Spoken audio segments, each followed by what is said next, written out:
நம்ம மனசுங்கிறது ஒரு கண்ணாடி மாதிரி. அதை எப்போவும் அழுக்கு சேராமல் சுத்தமாக தொடச்ச மாதிரி வச்சுக்கணும். ஏன்னா தினம் நம்ம வாழ்க்கையில் 1000 நல்ல விஷயங்களை பேசுகிறோம், நல்ல விஷயங்களை பார்க்குறோம், நல்ல விஷயங்களை கேட்குறோம். ஆனால் அதை எதையுமே நடைமுறைப்படுத்துறது இல்லை.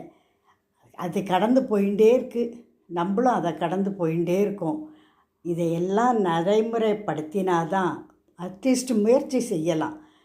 இது ஒன்றையாவது நம்ம கொஞ்சம் கொஞ்சமாக முயற்சி செஞ்சோம்னாக்க மனசில் இருக்கிற அழுக்கு விலகும். மனக்கண்ணாடிங்கிற மனசு இருக்குது பாருங்கள், அந்த மனக்கண்ணாடி அதில் சேர்ற அழுக்கு விலகும். நமக்கு அந்தர்யாமியாக இருக்கிற பகவான் நமக்கு புலப்படுவான். புரியுதா?